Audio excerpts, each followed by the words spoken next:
So what problem we need to discuss? This equation to value. Let's. But it is the same as for sine.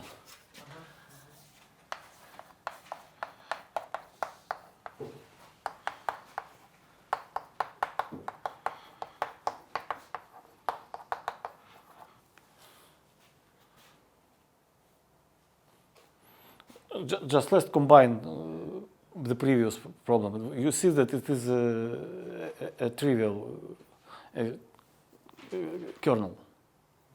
Yes, you can write f equals g of x minus lambda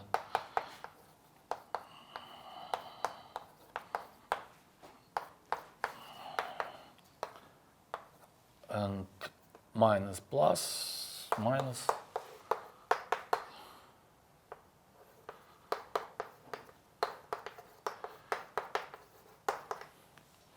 So by previous problem, you can try to find the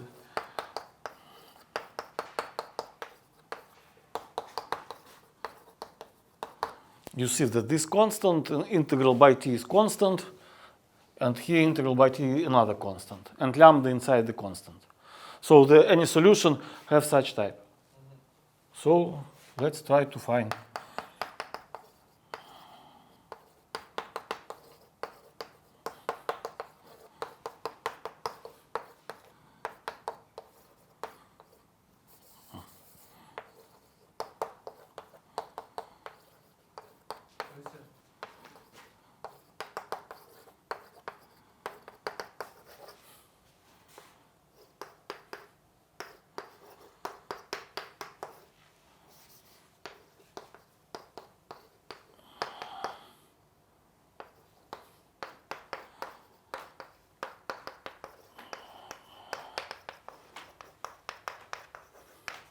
Okay, yes? I substitute. So, why we take this as constant sine d of t? Because, for example, this integral is a constant and multiplicated on cosine. A cosine of x you put outside the integral. So you see that any solution have such form. So let's try to find the solution in this form. So take away. And what we obtain? Integral cosine sine equals to 0. Yes? So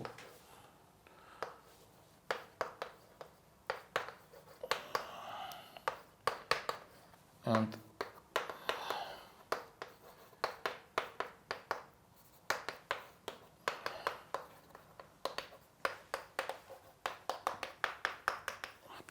equal to this.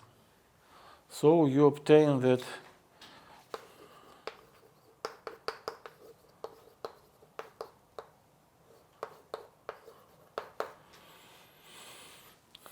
A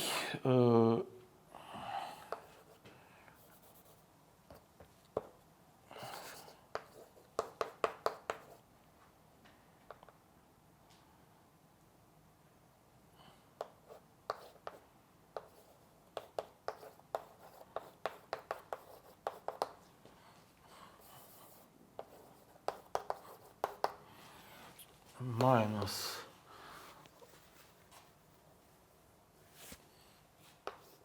lambda sine b p sine x minus lambda sine x sine t g of t dt.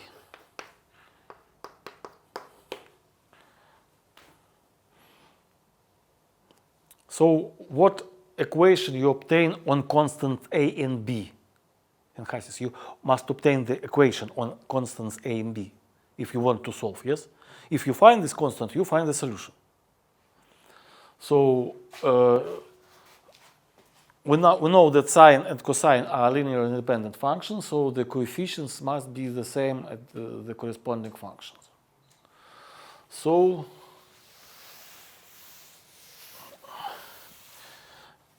A cosine. Here I missed something. Here cosine, yes?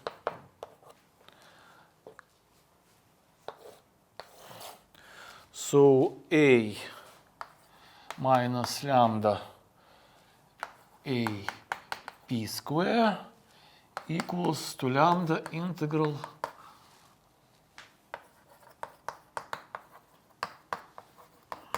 yes, and sine. So b minus lambda b p square equals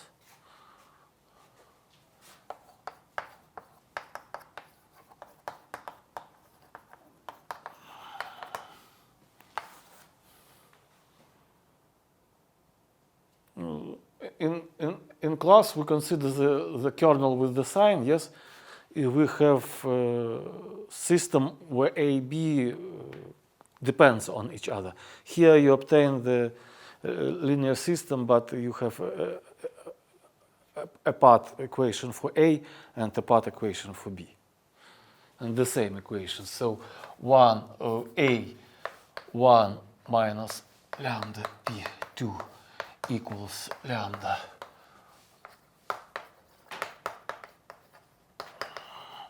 and the same equation, not the same, but it's similar. The difference only in the right side. Here sign, yes? And if lambda is not equal to 2 over pi, then you have a constant. It depends on g, yes. But A equals to lambda 1 over lambda p2 integral gt cosine t dt, and B equals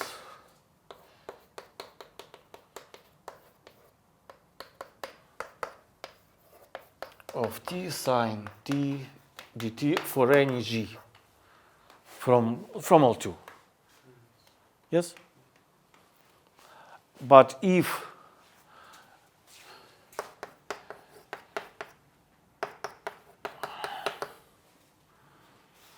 you have 0 here, so if you want to have a solution, you must have 0 here. But lambda is not 0 because lambda is 2 over pi. So you immediately obtain that solution exists only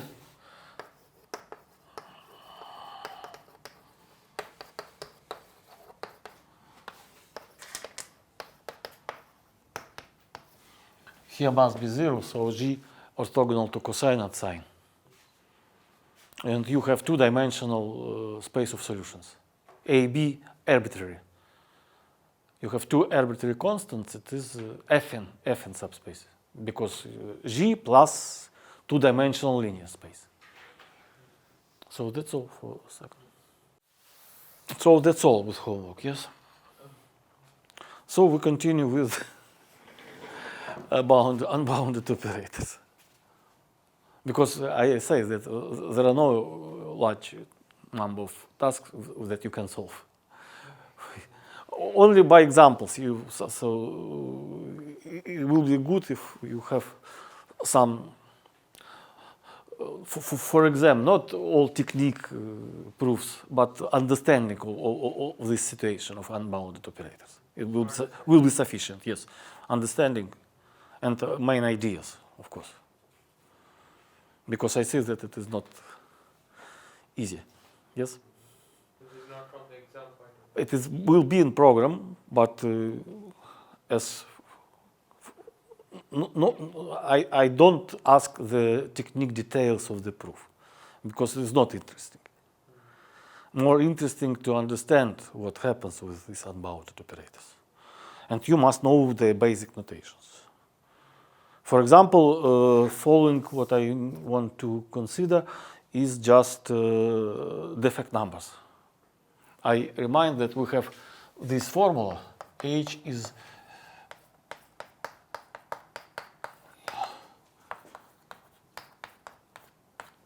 this. Yes? And defect numbers, definition.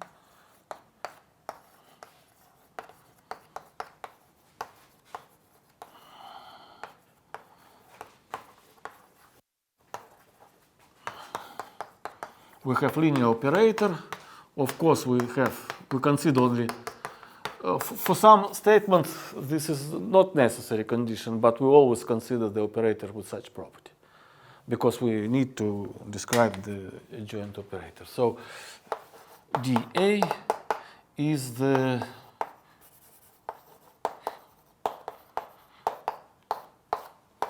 and with what it coincides by this formula? It's dimensional of it's just coincide with this, yes, by this formula. It is the dimension of kernel of A star. And if we consider a joint operator, so we need this property, of course. Yes? It is like a measure of not bijectivity.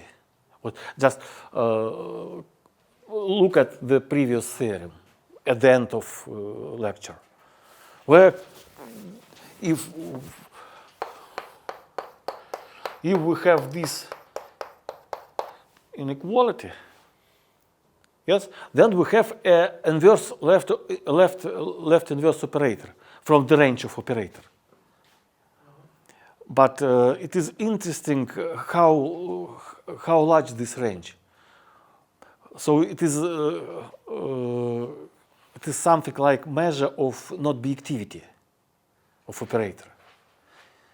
So we have inverse from the range. What is the difference between range and whole space? It's dimensional of orthogonal complement. This is just a defect numbers. Just a defect numbers. Okay. It's like what in Fredholm theory. How many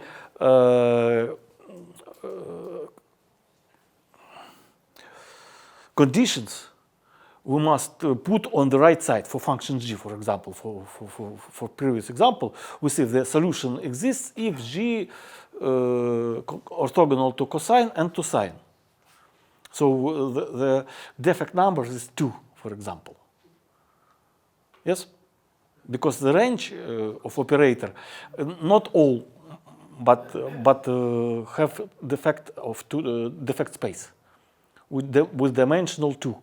The right side, g, function g, must be orthogonal to cosine and sine. And this is the same situation. Okay? So, what we can do with these defect numbers? Okay, next definition.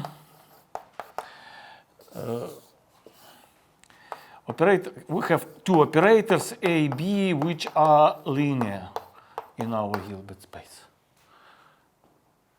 Operator B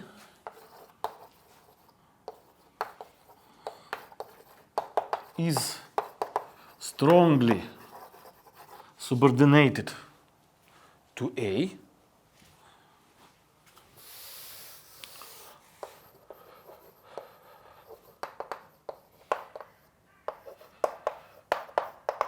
If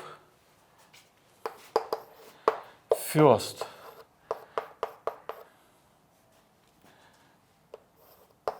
the domain of B belongs to the domain of A, includes it, and second, they exist A from 0, 1 and B positive for any x from the domain of A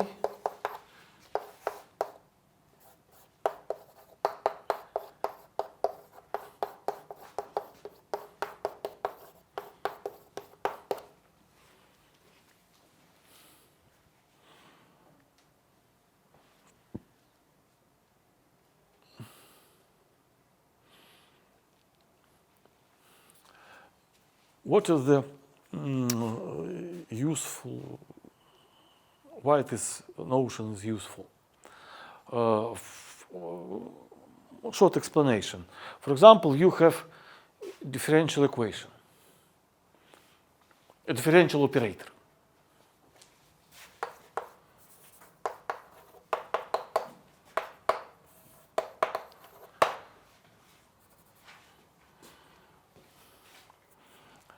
Differential operator, second derivative and first derivative. What is the property of this operator? I write I because I want to self-adjointness. This, for example, on what domain? Y belongs to Sobolev space again with 0 at ends. Oh, sorry, second derivative. Okay, consider this. And then second derivative belongs to L2. But the main properties, for example, if you can find the asymptotic of spectrum, and want to find to understand what property has as eigenfunctions, it is sufficient to consider this operator with the largest derivative, because this operator is subordinates to this operator. It's some exercise to understand why this operator is subordinate this. But for example, this is of course valid, yes, because you can consider this operator AY and this operator BY, and B is subordinated to A. And many properties of operator A plus B inherits by property of operator A. Yeah. So it is sometimes sufficient to investigate one operator. And subordinated operator preserves many properties. And the property of subordinates, okay, theorem.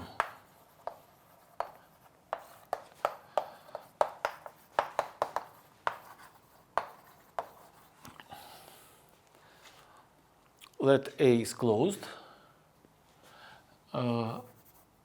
and exist which is bounded. We know that it is equivalent that exists constancy such that for any x from dA, Ax larger than C norm x. Yes, we show it. And let B is strongly subordinated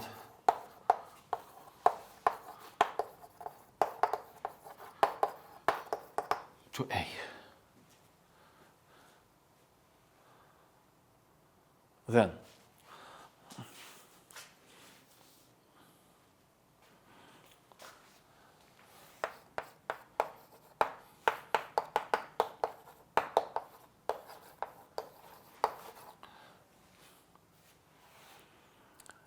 A plus B is close to. We know that the closed operator are good operators, yes?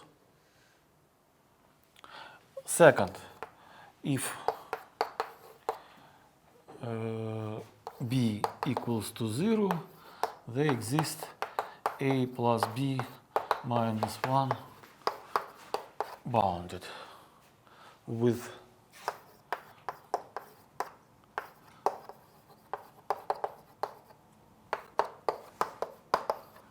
you must change this constant on this constant. But here, for A, we have this, and for A plus B, we have this constant. And third,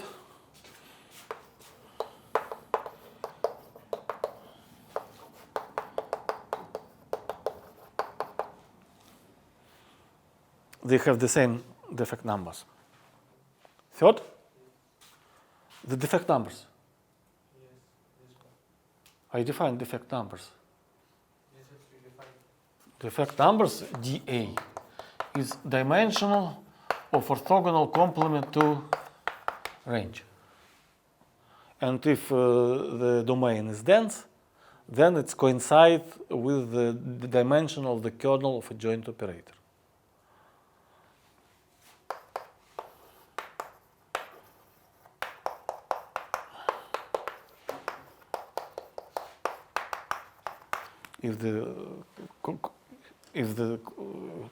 for existence for this operator, I remind that we must this.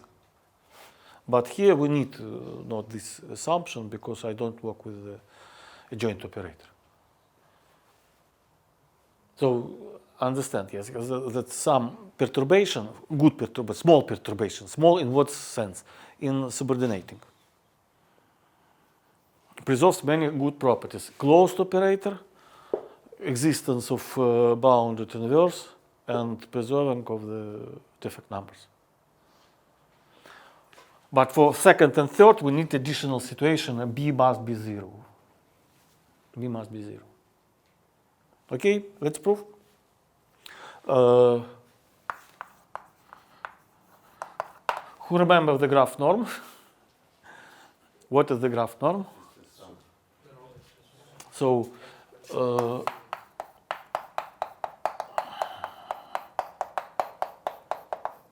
I use this. For and operator closed, it means that its graph is closed in graph norm, yes? What we show, how we prove the first? First, we show that A plus B, C1, XA, C2, XA. If we show this, then we obtain that this norm and this norm are equivalent. So the closure of sets in any norm are equivalent, yes? So if operator A is closed, then we immediately obtain that operator A plus B is closed too. Yeah? This idea of the proving of the first. Okay, but I must to take away the formulation of theorem. Moreover, if I remember, if I understand, this constant can be calculated precisely. C1 and C2.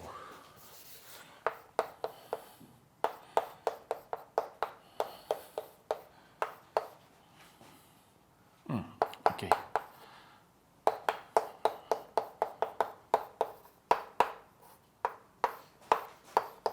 Oh, sorry.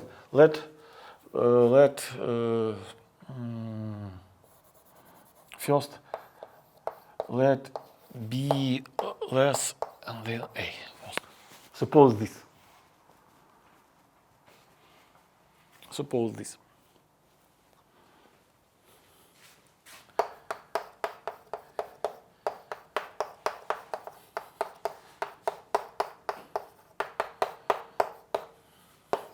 And here, take the definition of subordination. So it is less than x plus ax plus ax plus bx. And this less than a norm x by ours. Later I explain what we must do if B is larger than A. But first let's consider this. So if I change here, so it's less than what? C. X plus A, X, A. It is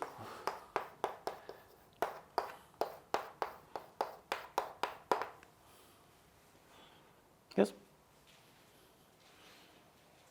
So we obtain left.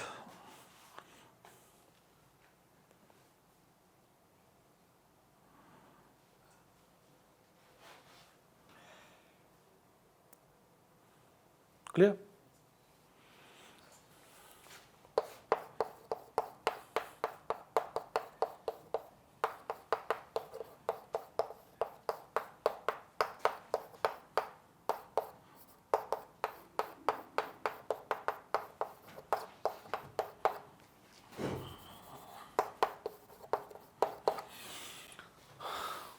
We obtain this, yes?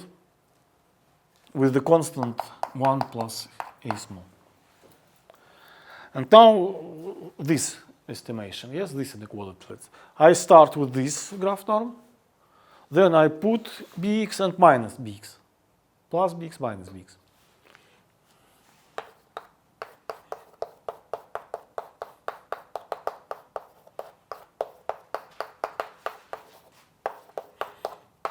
And again, use the definition of subordination.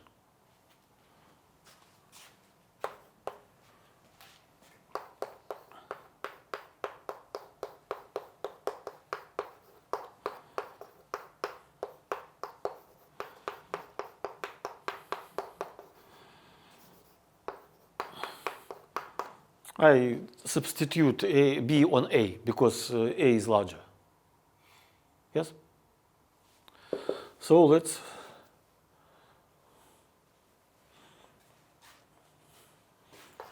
and this is just A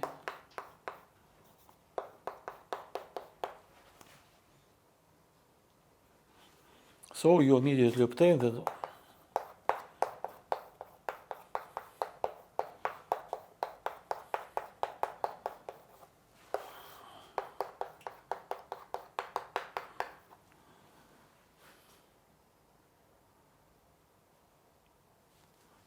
put it onto the left side. Okay? And you obtain this inequality.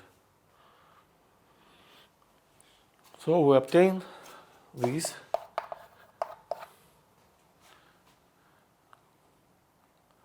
But only with this assumption, yes? What we can do if B larger?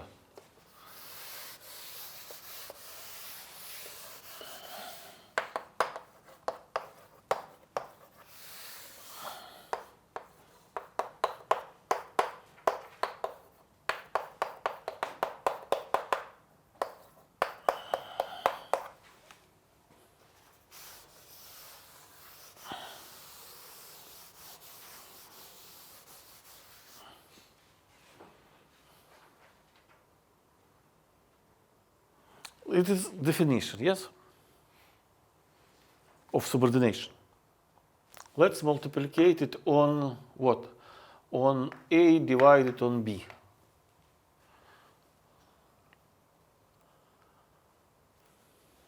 Then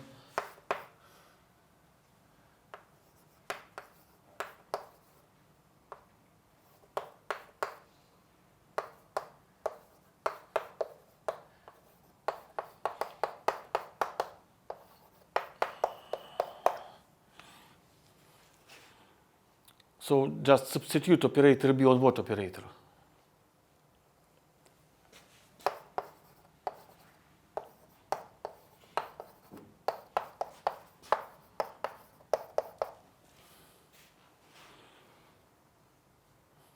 This is new operator B waived, and this is new operator A waived. By this, you see that operator B waived is subordinated to A with which constant B?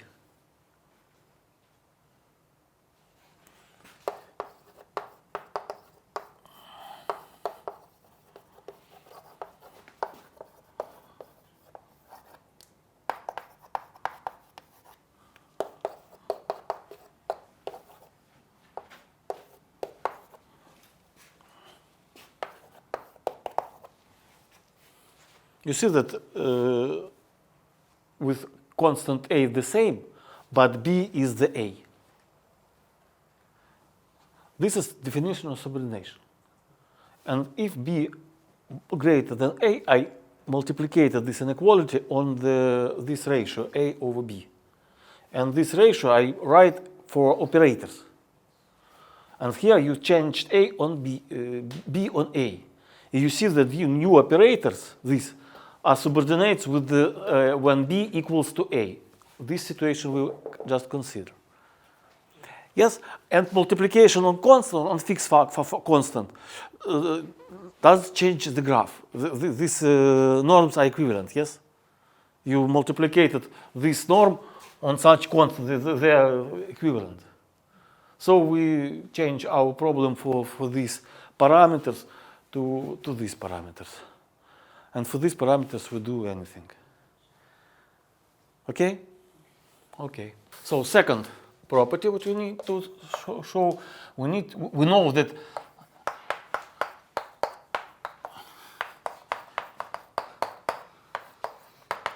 the assumption for second b equals to 0, yes?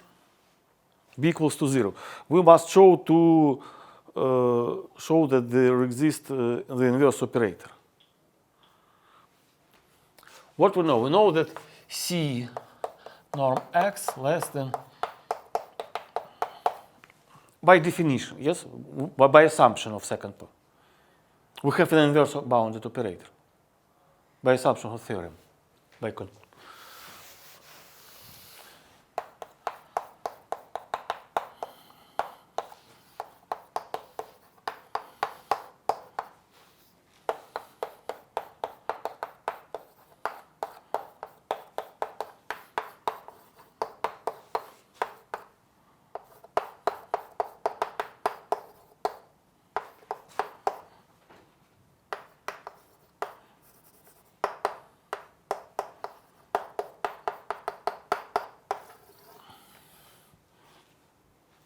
Again, I use the definition of subordination, but with the property that B0 equals to 0.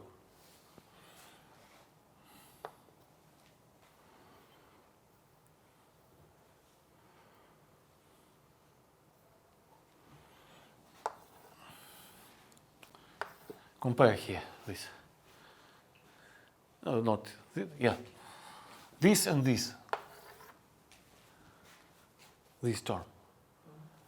You can take this to this side and you obtain that 1 minus ax less than a plus b x. So you multiply a norm of ax on this constant. So you obtain immediately that c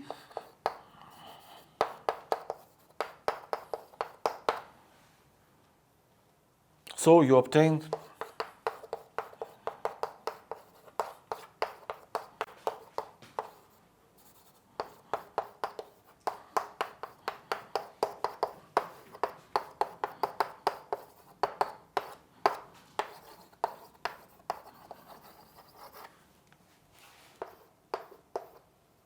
we know that this inequality is sufficient for existence of bounded inverse operator from the range.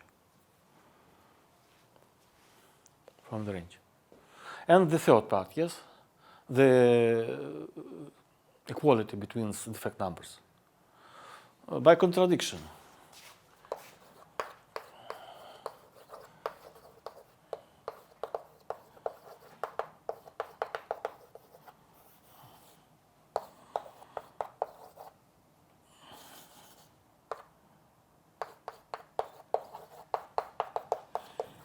Let's show that this impossible, this inequality. So if one defect number less than another defect numbers, so it is dimension of complement, yes? So the dimension of complement is less than this complement. So the range of this larger than the range this. So then I state that there exists element from the range of A such that Y orthogonal to the range of A plus B.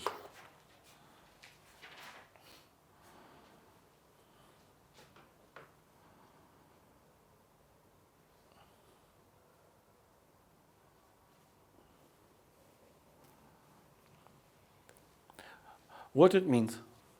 So if y is from the range, then there exists x such that y equals to ax. Then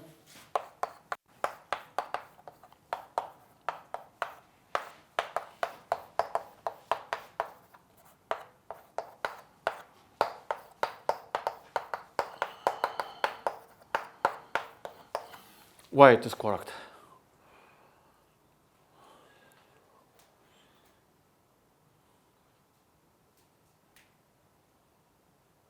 Why it is correct? Because this is 0. Y from the range, y equals ax, and it is orthogonal to range a plus b. This is 0. It's from range of a, it is from range I plus b. So I only subtract 0. So this is the same. By linearity of scalar product, you obtain that it is equals ax minus bx.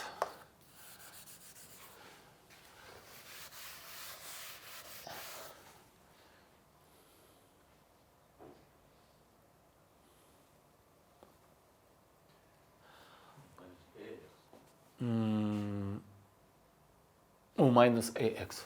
Yes, correct.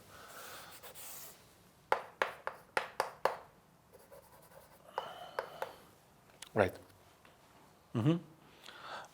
Another, if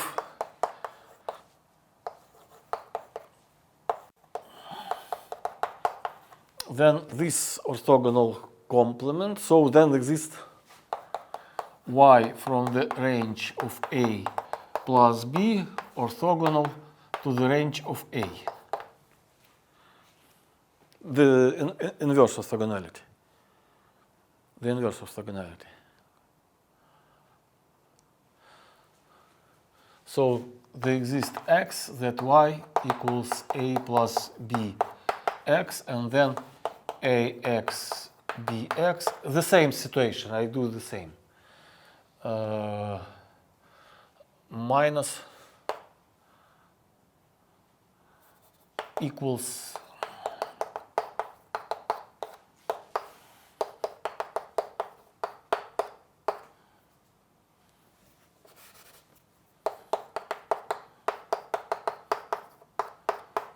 the same. It is again 0. It is again 0.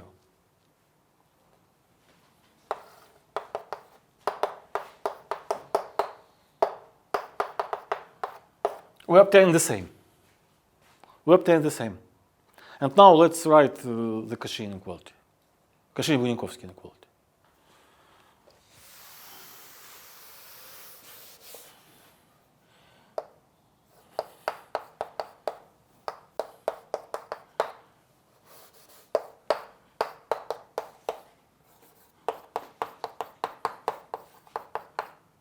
They are equal, yes? It is equal to, but by Cauchy-Bunyakovsky it is less.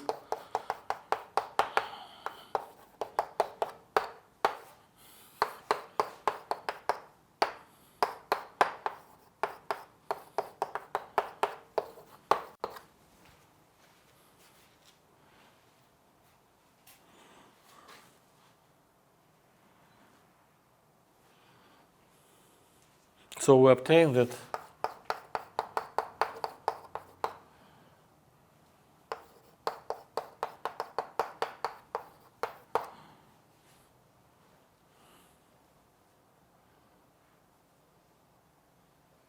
so it is impossible, yes?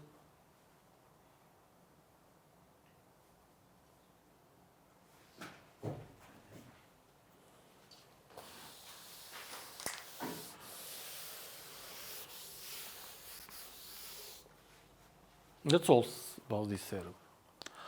And next, further.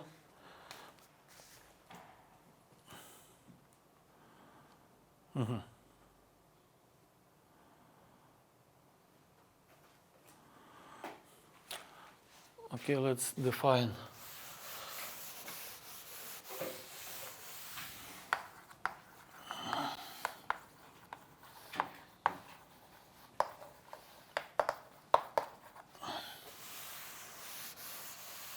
regular points. Lambda is regular point.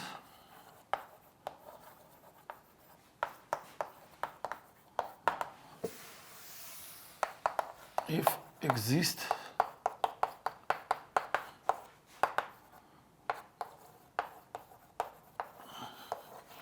bounded.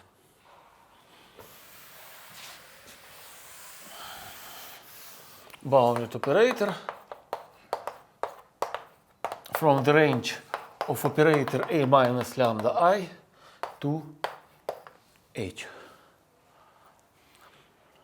All regular points we defined as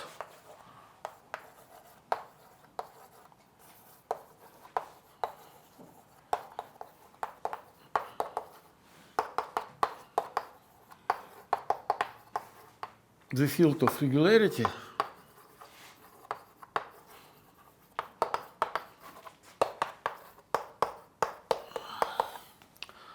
it's row hat of operator A. Why it is not a resolvent set? What we need additional that it will be a point of resolvent set.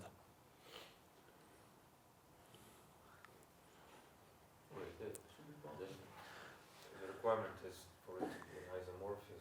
Yes. Yep, you're right. So It's not defined on the whole space. yes.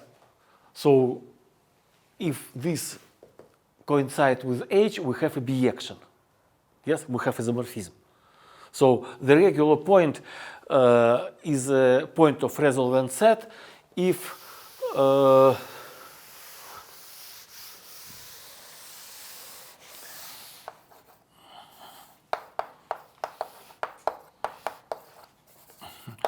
plus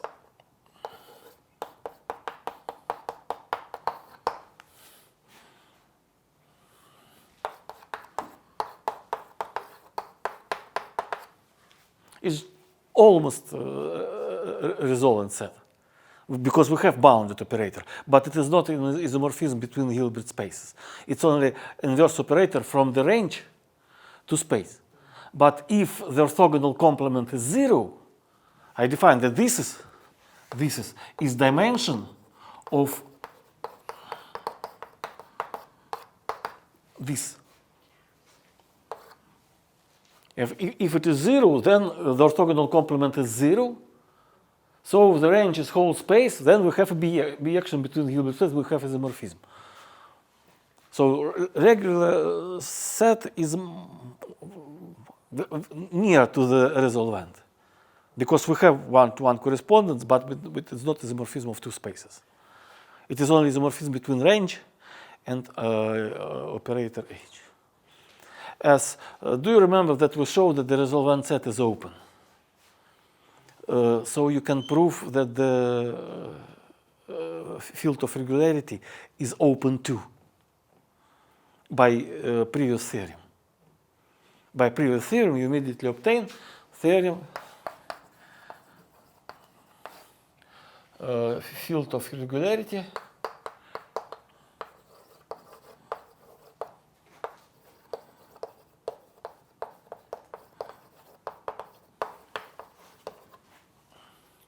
is open. Proof.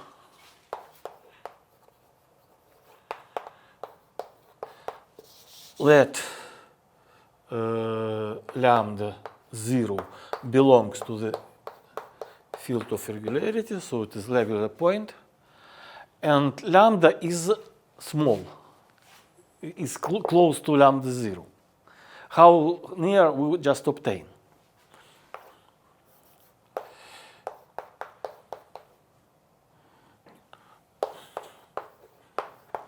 We just find this epsilon sufficient to be for lambda to be from regular to be a regular point.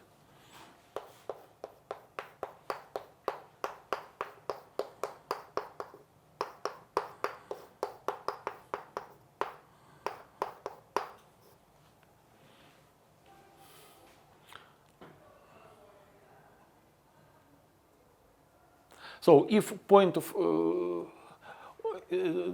I think it's clear that if from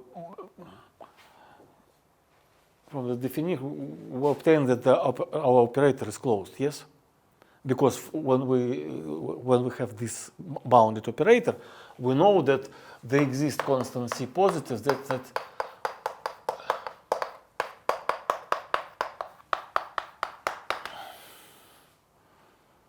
oh, I forget. We consider closed operator, of course. We consider closed operator A. Regular operands of closed operator A. Operator A is closed. So look at our theorem. This is operator have a bounded inverse, yes? It's like operator A. This I want to consider as operator B. If operator B is strongly subordinated to A with constant B small equals to 0, then we immediately obtain our theorem, yes? Because second item in theorem, that if A has inverse bounded and B is subordinated, then A plus B have bounded inverse. So the idea that this operator have inverse bounded, this must be subordinate with some constant A. So what happens? We must that Bx less than Ax for some A from this area, yes? So Bx equals to lambda minus lambda x, yes? And less than A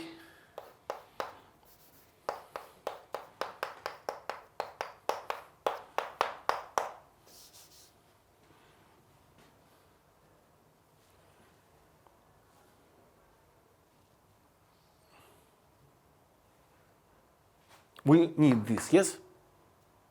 But we know what? We know that A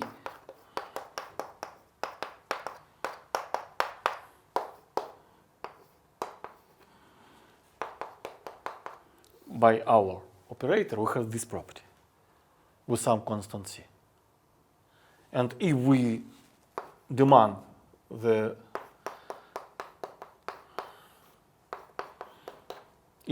this inequality, we immediately obtain what we need. So what is the estimation on lambda?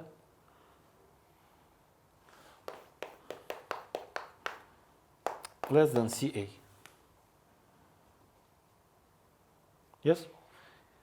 If lambda minus lambda 0 less than CA, then we have this inequality.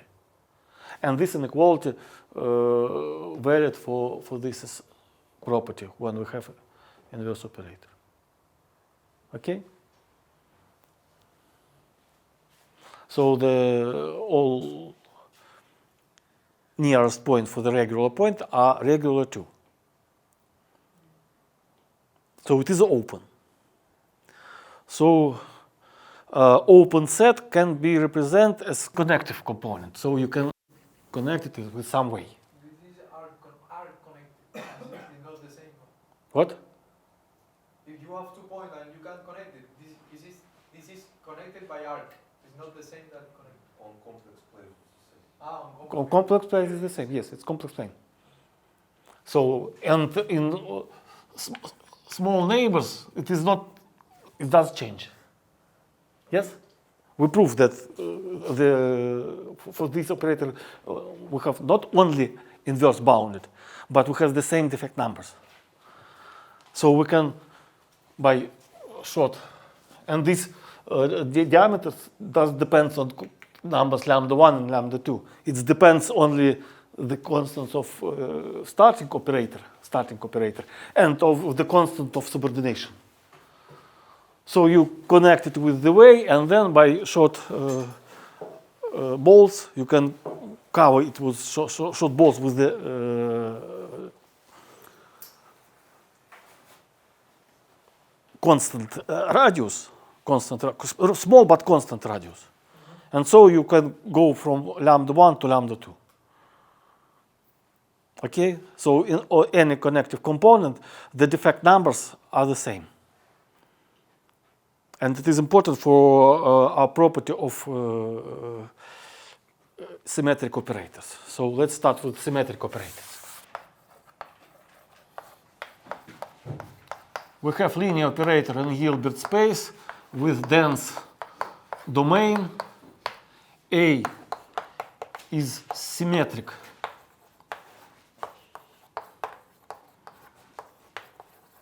operator if for any x and y from domain, axy is the same as axy.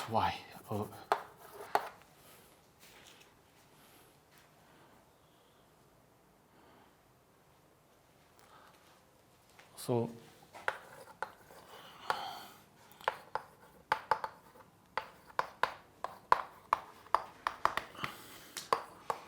operator A is extension of operator A if domain of B contains the domain of A and B restricted on the common path coincide with A. From this point of view, how you can describe a symmetric operator with the help of a joint operator? I repeat, I just have these arguments. It is the same that a joint operator is extension of A. And again, the example of symmetric but not self-adjoint operator is operator AF, EF prime with domain dA Sobolev space with the 0 at the ends of the interval.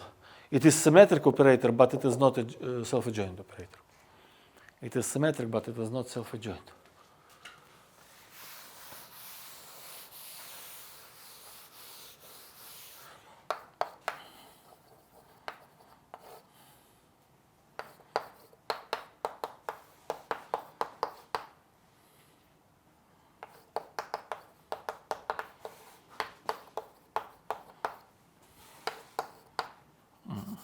C plus and C minus.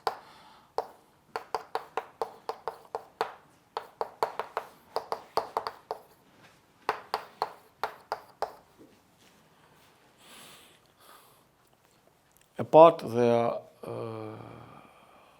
field of regularity. Field of regularity.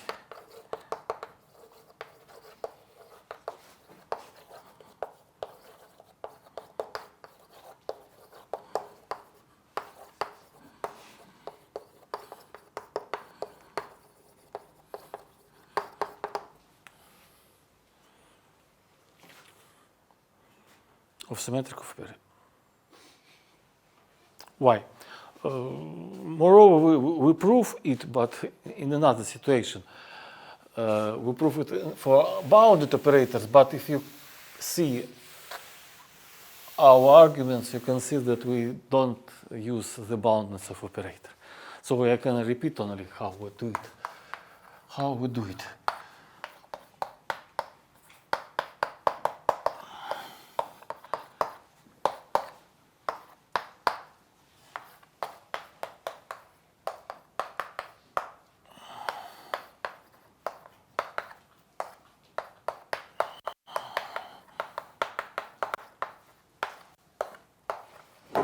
And then we combine A minus alpha I together, and if we take away brackets, we obtain. So this and this gives us square. Yes. Then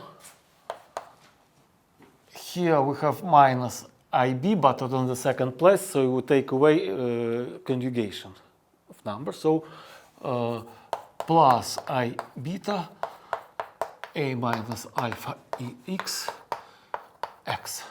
Then this we have on the first place, so minus I beta X X minus alpha I X plus beta square X square. And we know that operator is symmetric. Operator is symmetric, so it is the same. Because operator is symmetric and alpha I is self-adjoint operator. So the second and third term reduced together. So this is equal to 0. This is non-negative, and so final estimation will be as following. So this is not less than this. So we immediately obtain that we have inverse bounded operator. Yes? From the range. We know that if we have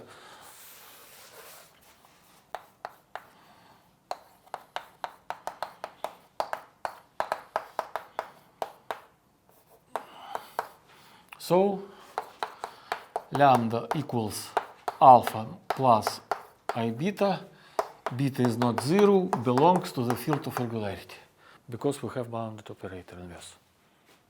So, but we need to consider apart up half plane and low half plane, because we can't say nothing about the real axis. For real axis is not true. A real axis can contain spectrum, point spectrum, when we have no. So we have we can't connect upper half plane with the lower half plane. So we have two connective components. So how many defect numbers we need to consider for symmetric operators? Two. We have two defect numbers for upper half plane and lower half plane. So I defined defect number, so I see how not to mismatch them.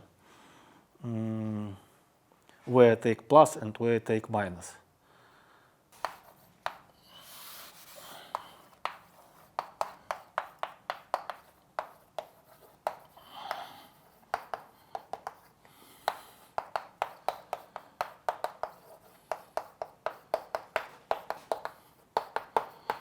For positive, so it is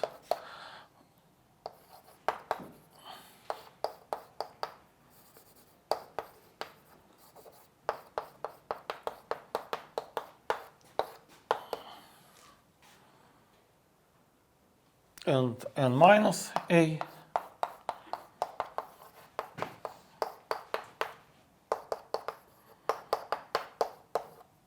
for image lambda, imaginary part of lambda negative. And of course it is coincide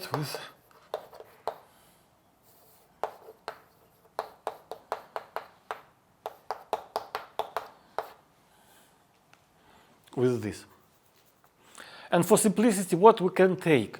We know that this upper half plane is a connective component, and lower half plane is connective component. What lambda we can take for convenience, for simplicity?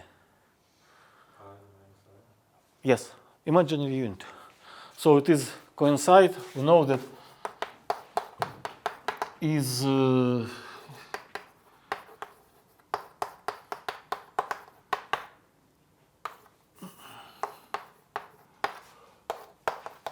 and n minus a is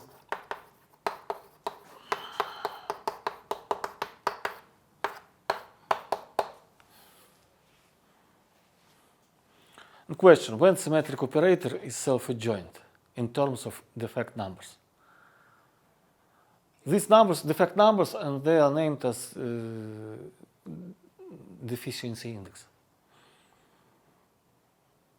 Deficient. Yeah. And operator is self-adjoint.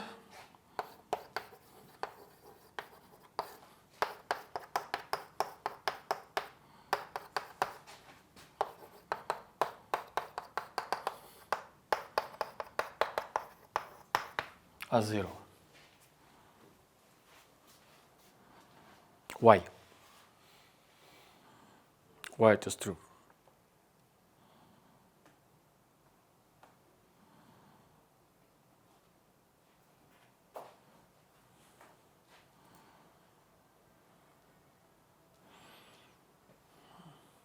But more correctly, we have a theorem. Not in the same, but let A is closed symmetric operator. We must consider only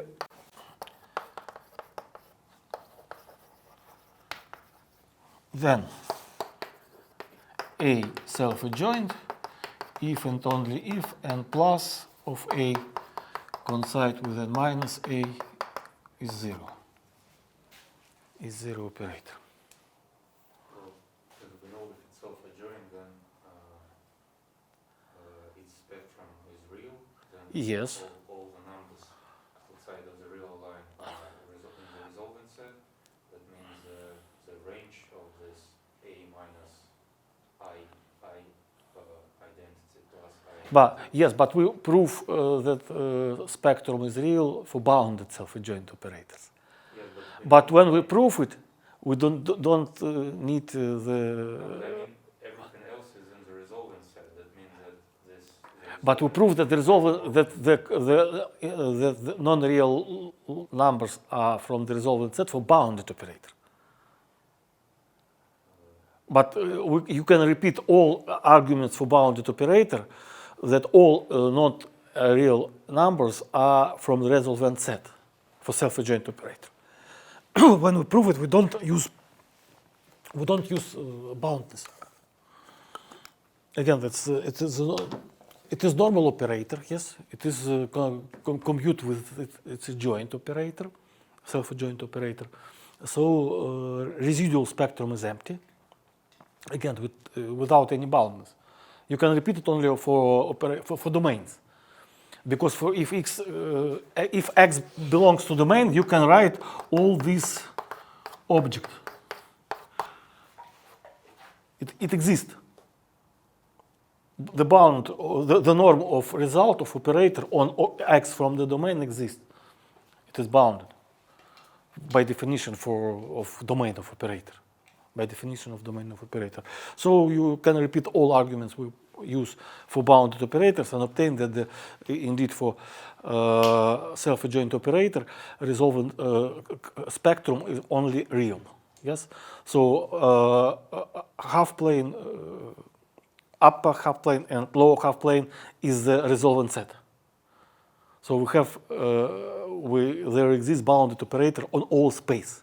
So we obtain that if operator A is self-adjoint, then numbers n plus and minus are zero. Yes?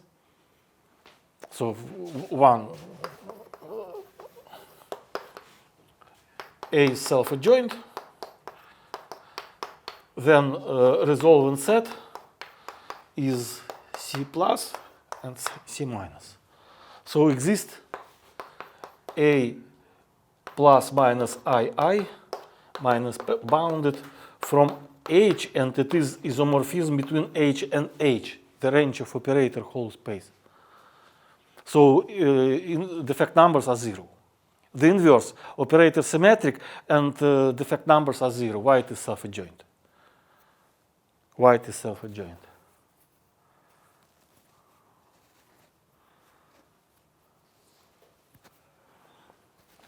If defect numbers are zero, why it is self-adjoint?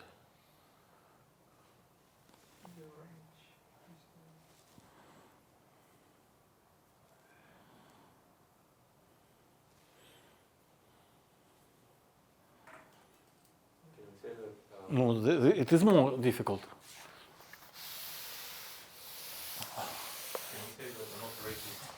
The inverse, yes. This is simple, yes. If self-adjoint, then defect numbers are zero, and then if defect numbers are zero, then we know that the range of these operators, whole space.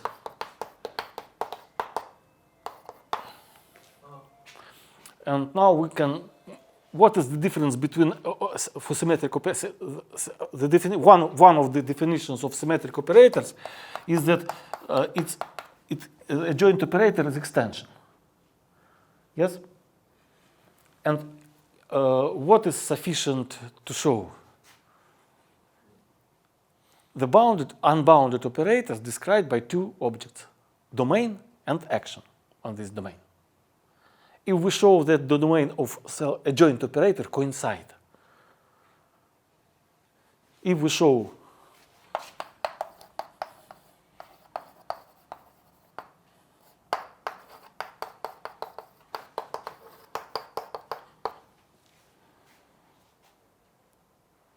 Then what we obtain immediately? Self-adjointness. Then we immediately obtain that. How we can do it? So let's take arbitrary element from domain of a joint operator and try to find, trying to understand why it is belong to the domain of operator A. Okay, idea. So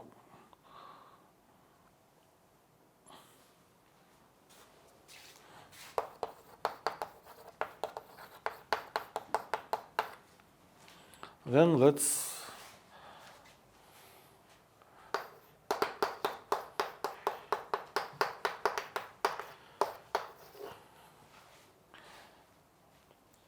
but can we argue from the above that the resolvent operator is self-adjoint immediately because no, symmetric, no? no, it is not. It is not true, because imaginary unit gives another conjugation. So it is not true. So following what we do.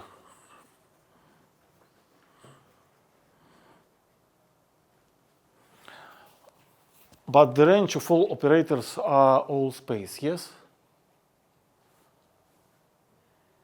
Of operator A, by this assumption. So exist x0 from the domain of A such that A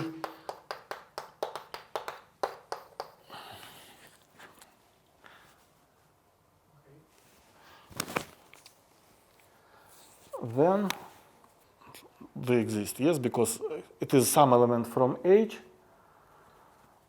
Then we obtain this.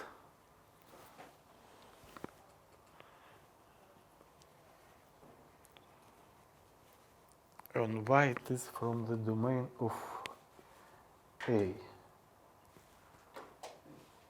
Why it is from the domain of A. Okay.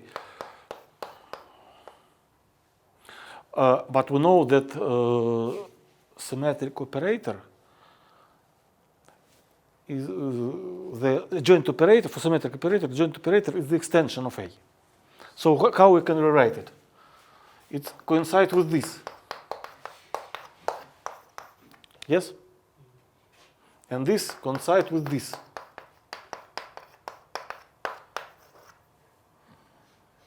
But the kernel of operator, of symmetric operator, is 0.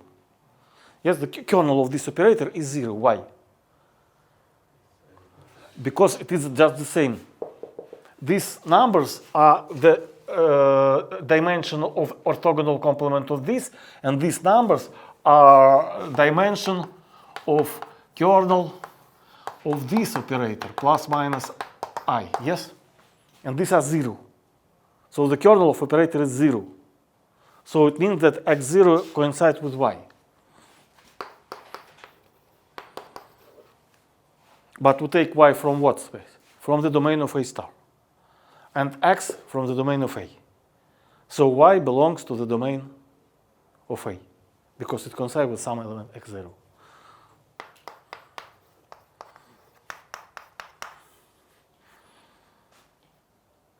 So what is the defect numbers of, again, example.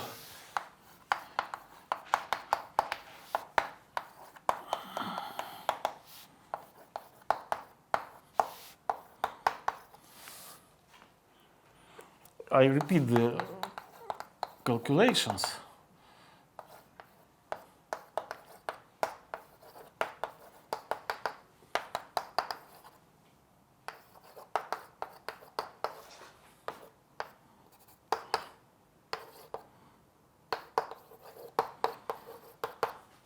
And this go to the 0 up to the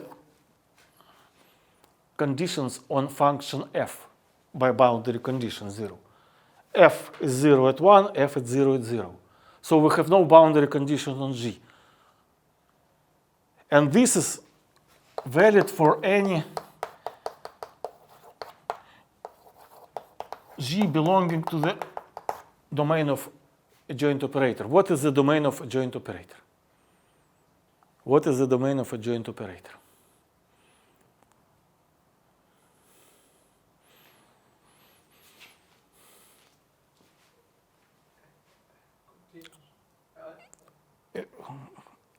Only that derivative belong to L2, that you write the scalar product. So it is just Sobolev space. The domain of adjoint operators is Sobolev space without boundary conditions. Here we have conditions f at 0 and f at 1 equals to 0. Here we have no boundary conditions. Of course, we have this property. It is symmetric operator. And adjoint operator have larger domain. But what is defect numbers of this operator?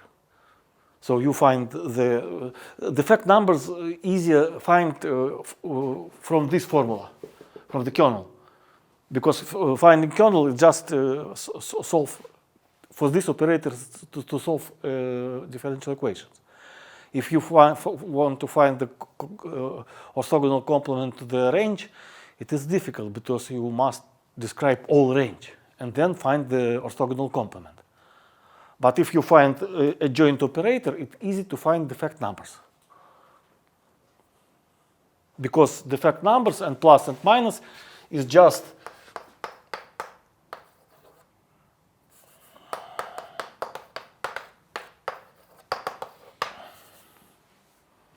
equals to 0. So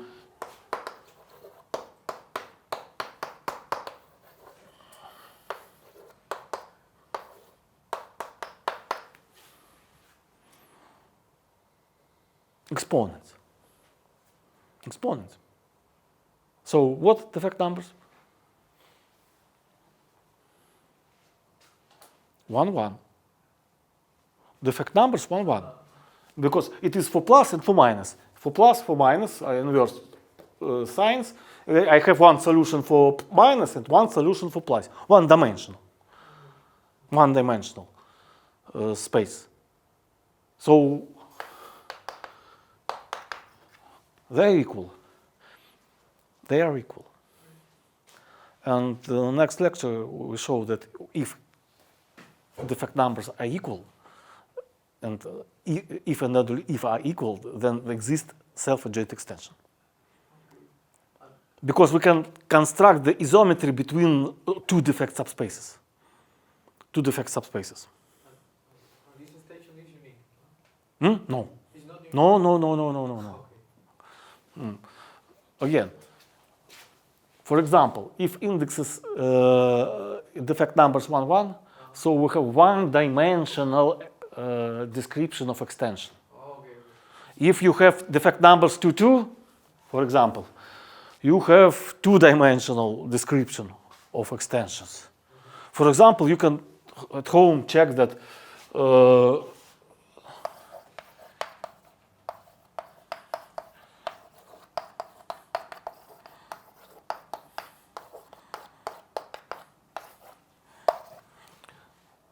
do you understand that this domain is extension of this domain? With some number theta. You can check that this two-symmetric operator. It is two-symmetric operator. It is have just this situation. But this term goes to 0 up to two properties for this function and for this function. They are symmetric properties. Here we have 0 only by function f. Nothing on g. But for this go to 0 up to all two functions works. Boundary conditions for two functions work, and they are symmetric. And if you know that the defect numbers 1, 1, you immediately obtain that this operator is this is self-adjoint operator. You construct one-dimensional extension of boundary of domain. Sorry, the statement. This is all self-adjoint extension of this operator, for example. But if you consider operators, for example, differential operators in many variables, not one-dimensional variable. Next, for example, Laplacian. You can consider Laplacian on this unit ball with boundary conditions Dirichlet and Neumann simultaneously. So the normal, the function is 0 on the boundary of unit ball, and the normal derivative is 0. So defect numbers are infinite. Defect numbers can be infinite. It is a general situation for partial differential operators, for example, for Laplacian.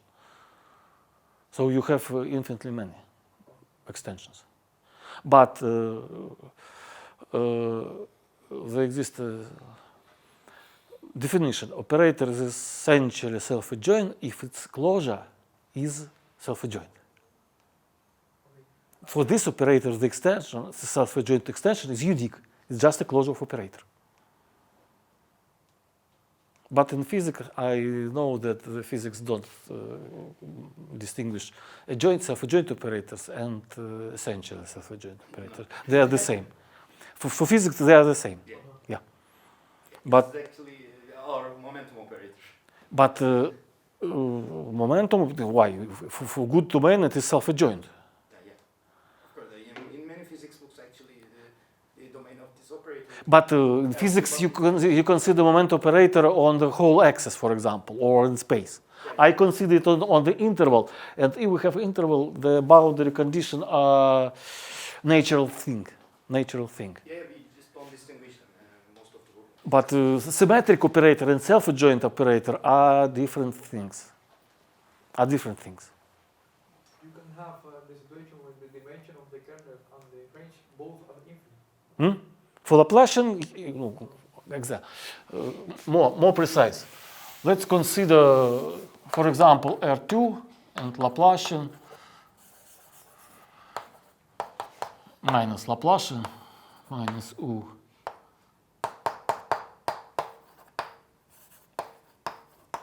Yes? And I consider it where?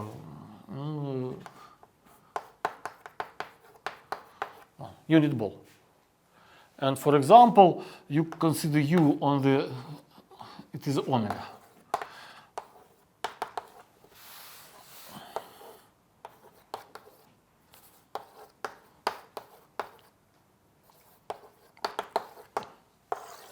With these boundary conditions. It is symmetric operator, of course, but it is not self-adjoint operator. I take many boundary conditions. Many. As here I take 0 here for function and 0 here. It is a lot of conditions. We need that it is sufficient to take some combination of values. So simultaneously for Laplacian, it is a lot of boundary conditions for domain of one operator.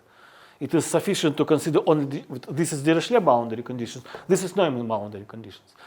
Sufficient to consider just one part of this. And with Dirichlet boundary condition, it is self-adjoint. And with this, it is self-adjoint. But for this boundary condition, you can construct any boundary condition of the third type. Third type, when you construct like this, some combination, but with some function, real function. Real function, you can consider that u plus du dn on d omega equals to 0. With some real function Rh. It is self-adjoint boundary conditions. It is extension of this operator. And this here we have parameter, number parameter. Yes? One-dimensional number, but more it's on the circle. But here you have parameter by function h, real function h. How many extensions? How many functions you have real functions? Maybe smooth. Many. So defect indexes can be infinite. It is a natural situation, partial differential equations, differential operators. The defect numbers can be, but for ordinary differential operators, in general situation, they are finite. They are finite. But if they are equal, then you can construct self-adjoint extension. And the set of parameters which describe the self-adjoint extensions have such the same dimension as defect numbers. Bad situation if you had difference defect numbers. If they are different, for example, n plus equals n larger than n, which is n minus, then you can construct a symmetric not self-adjoint, but symmetric extension. You have symmetric operators, you can construct symmetric extension. But when you construct symmetric extension, these defect numbers decrease. And if you decrease, you obtain the moment when defect numbers will be this. And then one defect space is 0 and another defect space is not 0. But to construct self-adjoint extensions, you must construct isometry between defect spaces. In this situation, it's impossible. So in this situation, you stop, and they're not self-adjoint extension. And next lecture, I discuss it in more details. So I think for today's homework, some homework. First homework. First, check that this operator is self-adjoint. It's symmetric. Just check that it is symmetric. But we have one-dimensional defect numbers, 1, 1, and one-dimensional parameter, so it is self-adjoint.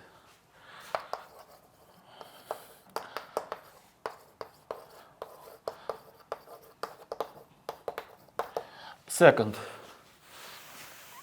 and third problems will be from the old theme.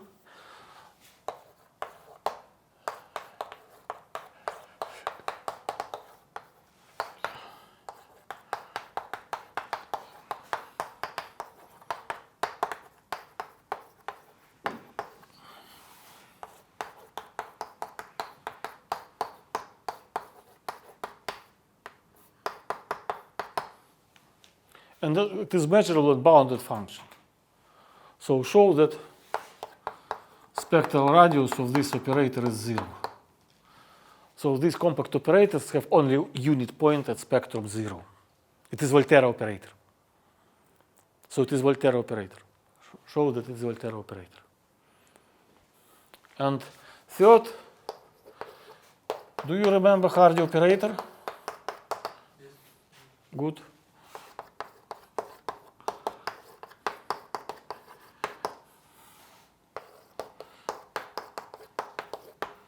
Find this point spectrum of Hardy operator and conclude that this operator is not compact.